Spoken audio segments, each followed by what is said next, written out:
If you want to change so badly, then why do you keep slipping back? You want to be healthier, wealthier, and more disciplined. So you go to the gym. You put money aside. You try to wake up earlier.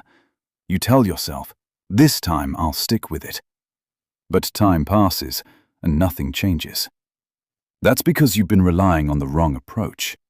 That's exactly what Atomic Habits by James Clear is about. In this video, we'll break down 5 key insights from the book: why bad habits feel effortless and good ones feel so hard to maintain, why you tend to quit right before progress actually shows up, how your actions compound quietly over time, for better or worse, why focusing on goals is a mistake, and why identity is the real driver of lasting change. And finally, how to build habits that actually stick. Let's get started. Act 1. Why bad habits feel impossible to beat. You're standing there blowing out candles. It's your 30th birthday. People are smiling, they're clapping. Someone is filming. Everything feels normal. But then something hits you. You remember what you thought your life would look like by now. The version of yourself you pictured 10 years ago. Healthier, speaking 2 languages, author of 1 book. Today you're not unhappy, just not where you thought you'd be. And it's not like you haven't tried. You started going to the gym. You ate better for a while. You opened a blank document and tried to write. You tried to learn Spanish. You told yourself you'd stay consistent.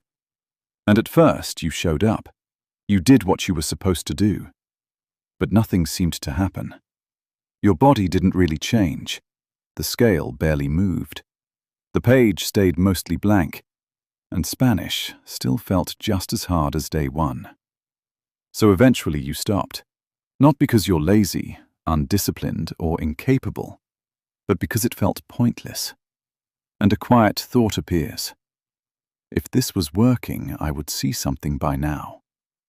When progress stays invisible, motivation drops.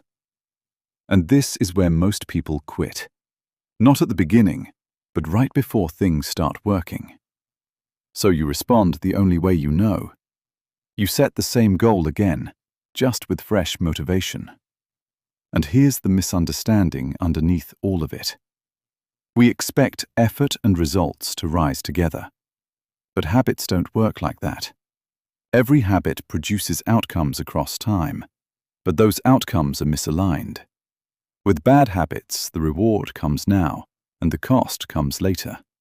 With good habits, the cost comes now, and the reward comes later. That delay is what breaks most people. It makes consistency feel pointless, even when it isn't. So when the moment of choice arrives, you're not choosing for your future self, the one who wants to be fitter, wealthier, or more disciplined. You're choosing for your present self, the one that wants comfort right now. That's why ordering fast food feels easier than cooking the healthy meal you planned. Act 2. The psychological wall that makes you give up. This gap between effort and reward isn't a personal failure. It's a predictable part of how change works. James Clear explains this with the plateau of latent potential. This graph doesn't just show progress over time. It describes the emotional journey of building habits and why motivation often collapses before results appear. What you expect to happen looks like a straight line.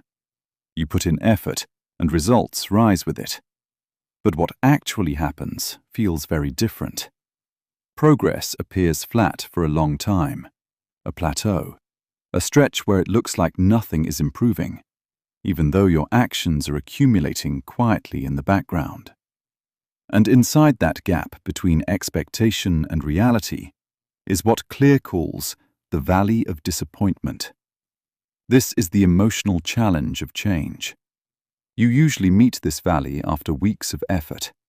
You train consistently 3 or 4 times a week. You eat a bit better. You sleep a little more. But the mirror looks the same. The scale barely moves. Your clothes fit the same. And a familiar thought appears. At this pace, Something should have changed by now. But what's actually happening behind the scenes is this. Your nervous system is adapting. Your muscles are learning the movements. Your metabolism is recalibrating. But none of that is visible yet.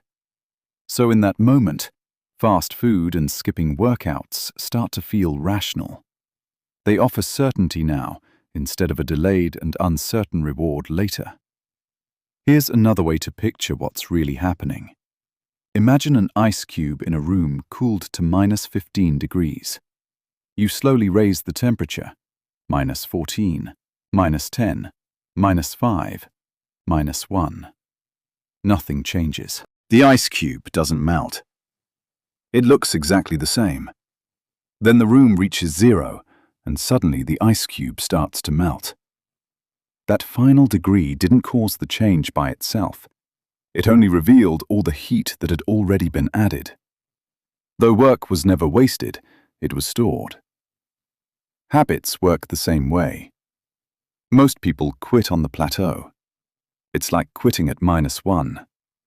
Small changes often appear to make no difference until you cross a critical threshold.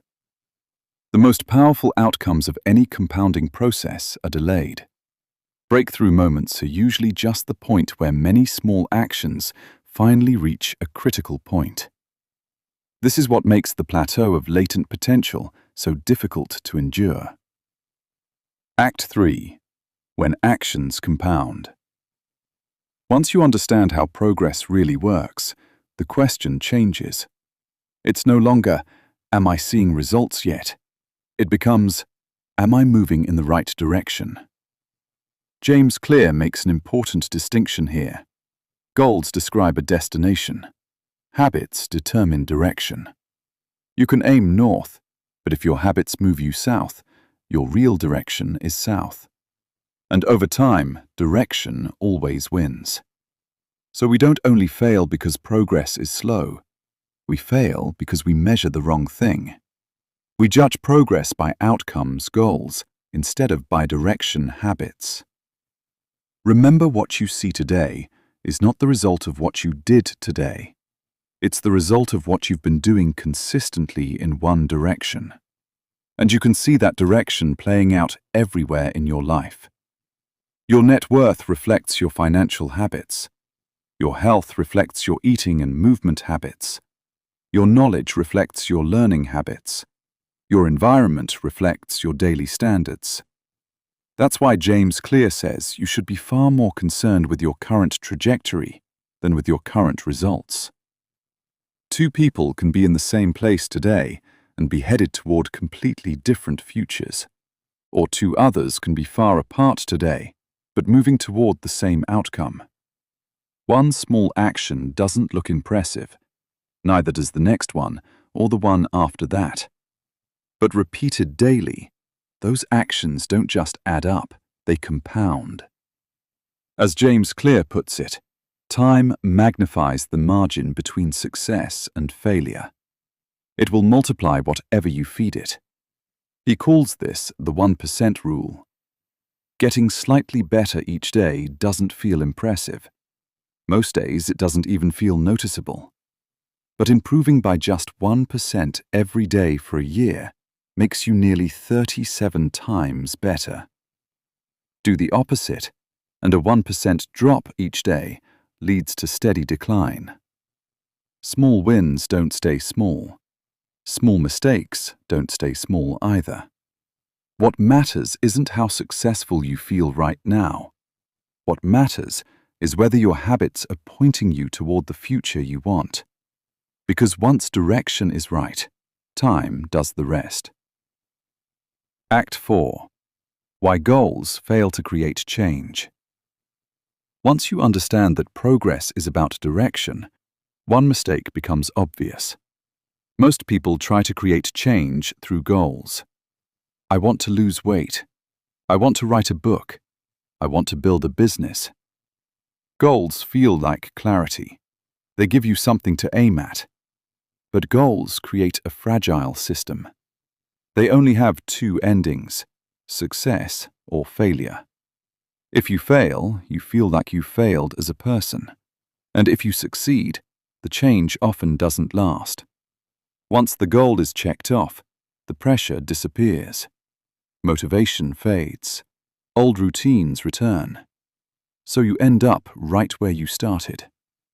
Over time, that cycle reinforces a painful belief. I reached the goal, but nothing really changed. Something must be wrong with me. But the problem was never you. The problem was the layer you were trying to change. Because behavior change happens in layers. The first layer is outcomes, what you want to achieve. This is where goals sit. The second layer is process, the systems and habits you follow every day. This is where direction is actually created. A habit is a single action you repeat. A system is what makes that repetition happen consistently. Habits are the actions. Systems are the structure behind them. As James Clear puts it, you do not rise to the level of your goals. You fall to the level of your systems. Think about learning a language. The goal is fluency. But the goal doesn't teach you a single word. Fluency comes from the system. 10 new words a day, 5 minutes of listening, 1 short conversation, repetition, correction, done again tomorrow. The goal points to the outcome. The system creates the direction. That's why goals don't create change. Systems do. And systems are built from habits you repeat every day. But even good systems can fail if you ignore the third layer of behavior change. The third layer is identity. This is how you see yourself, who you believe you are. Most people try to change from the outside in, goals first, then systems, hoping identity will follow. But lasting change works the opposite way. Identity comes first. As James Clear explains, the most effective way to change your habits is to focus not on what you want to achieve, but on who you wish to become. And this is why past attempts kept pulling you back. If your identity stays the same, it will eventually pull you back to familiar behavior, even when your goals and systems change. That's why lasting change doesn't start with goals, and it doesn't even start with systems. It starts with identity. Here's what that looks like in practice. If you focus on outcomes, you say, I want to read 1 book a week, but reading is still outside of who you are. It's something you're trying to do.